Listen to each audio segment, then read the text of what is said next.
Sabe uma série muito boa que a gente assistiu também, Gabi?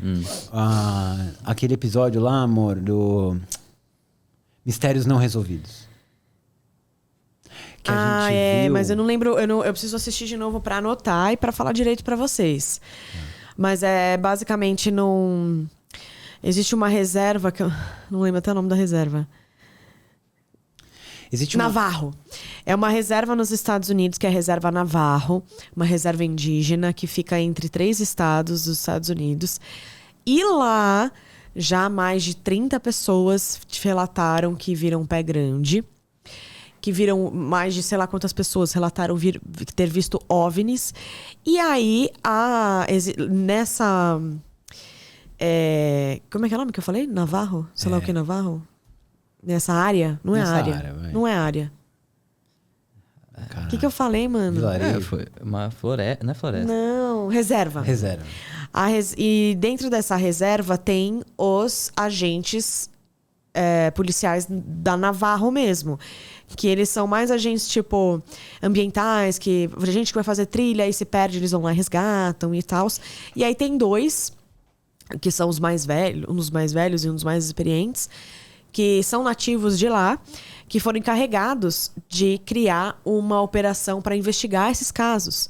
Da galera falando de pé grande, falando de OVNIs. Então, eles começaram a investigar esses casos a fundo mesmo, entrevistando as pessoas, pegando o vídeo das pessoas, analisando, vendo o que é, o que não é, vendo supostas pegadas de pé grande, e aí eles faziam moldes das pegadas, e eles se autodenominaram ali, tipo, mano, quando eles se deram conta, eles falaram, mano, a gente tá sendo o arquivo X da vida real, né? Daquela série dos anos 90, Arquivo X, que é uma série policial, só que foca em abduções alienígenas ou ataque alienígenas, e chama Arquivo X porque é um negócio mais confidencial. E é interessante porque até o delegado lá dos Navarros, né, o chefão, ele fala que primeiro eles receberam uma denúncia de pé grande, ele, beleza. Aí depois ele falou, quando ele se tocou que tinha várias, aí ele chamou os caras, né? E aí ele falou, vou chamar vocês, só vocês 2 vão trabalhar nisso. Foi aí que ele falou, nossa, é segredo, então é um arquivo X, né? Mas é muito interessante que aí, né, aí nesse documentário... outra coisa, né? A gente tá falando sobre aparições de pé grande, aparições de OVNIs, em um período que era 1900 e lá vai todos. Começo dos anos 2000. Exatamente. Não tinha... A internet não era... Sei lá, não tinha WhatsApp, essas coisas, né? Então, os relatos ali não eram tipo, eu quero viralizar na internet. Não. Eram relatos de pessoas locais, moradores totalmente sem pretensão, né? E um dos casos que me chamou a atenção, Nina... Foi um caso de uma mulher que estava dirigindo um carro. Posso contar? Pode. Ela morava na Reserva Navarro, mas ela trabalhava fora da reserva. E ela estava voltando um dia à noite de casa por uma estrada. E aí, do nada, ela começou a ver uma luz vermelha. Como se fosse uma bola, assim, brilhando mais para longe dela, vermelha. Só que essa luz começou a seguir ela. Conforme ela andava de carro, a luz ia junto com ela. E aí ela achou aquilo tudo muito estranho, não estava entendendo o que estava acontecendo, até que chegou um momento que ela decidiu parou o carro, a luz parou também, ela voltou a andar, a luz voltou a andar, e até que chegou um momento que a luz saiu correndo, avançou muito mais rápido e ficou parada esperando por ela, até chegou ela junto, enfim, estava seguindo, basicamente. Aí teve um momento que ela estava dirigindo, olhando para a luz que estava ali, e como ela estava na estrada, teve um momento que ela teve que olhar de novo para frente, e quando ela olhou para o lado, a luz não estava mais vermelha. A luz estava uma luz branca, brilhante, muito mais forte. E aí deu uns 5 segundos dessa luz branca andando junto com ela, a luz deu uma corrida um pouco mais longe na frente dela, parou, subiu e sumiu. E nunca mais voltou. E no dia seguinte ela acordou com umas enxaquecas, ela acordou se sentindo um pouco estranha. E aí chamaram esses policiais da Reserva Navarro para investigar a ocasião e pegaram até o carro dela para ver. E viram ali que tinha uma atividade elétrica maior em 2 pontos do carro. Que era um que ficava aqui atrás do passageiro e um aqui da frente. Ligando esses pontos, meio que dá pra passar, tipo, entre a cabeça da pessoa aqui, sabe? Ligando esses pontos, assim. Então, Eles passaram uma linha de cerol. Fabinho, estragando o meu corte de novo. A gente não pode estragar o corte dele, mas ele pode estragar o corte de todo mundo. Antes da gente finalizar, fazer uma finalização boa. Finaliza de novo.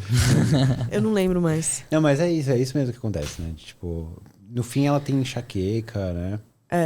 No segundo dia, no dia seguinte, ela fica com enxaqueca e tal, mas depois disso ela nunca mais viu. Mas ela mesma, ela relatou, ela aparece nesse episódio dessa série documental, mas ela fala que ela não quer ser exposta, né? Então, tipo, a voz dela tá diferente, a cara dela tá borrada, porque como ela trabalha fora e tal, a galera ela ficou com medo dela ser taxada de louca. Entendi. Legal. É muito legal essa série também, porque, por exemplo, a gente assistiu um episódio só e, aprendi muita coisa. Por exemplo, lá existem muitas crenças de que o pé grande, ele é um ser elemental, que ele viaja entre mundos, né? Porque, por exemplo, existem relatos de pessoas que viu o pé grande saindo do nada, como se fosse uma espécie de um portal, né? Então, e relatos lá dessa região. Então, há crenças de que ele é como se fosse uma alma, um ser mesmo, né? É muito louco isso. E é assim, tem uns relatos muito loucos, gente. De, tipo, o papo da mulher ouviu o bicho na porta, assim. Era uma mulher... Inclusive, ela aparece, ela se identifica, se mostra lá, porque depois desse caso, desse primeiro contato que ela teve, ela passou a investigar mais também. Quando ela morava ali numa certa região da Reserva Navarro, o marido dela tinha saído para trabalhar, que ele trabalhava à noite, ela tinha ficado em casa com as 2 filhas. Elas estavam assistindo televisão e ela ouviu alguma coisa muito pesada, assim, entrando na porta da frente. Porque lá a casa... tanto as casas americanas, ou então os trailers, ou então, tipo, casas móveis, tem como se fosse um degrauzinho, tem como se fosse uma sacadinha antes de você entrar na casa. E ela ouviu esses passos um pouco mais fortes, assim, e começou a olhar pra maçaneta que estava se mexendo.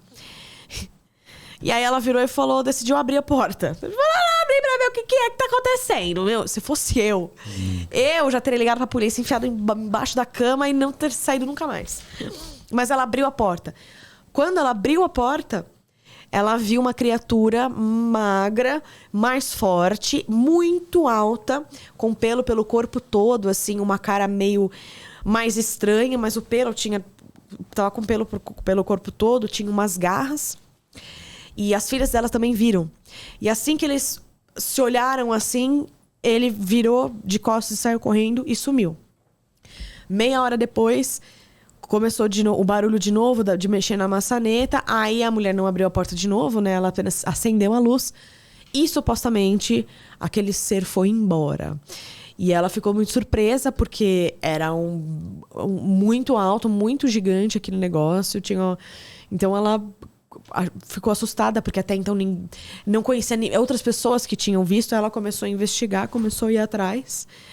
E a polícia Navarro também foi e ajudar ela na investigação, para entender tudo que estava rolando. Cara, que louco, hein, mano? Que louco.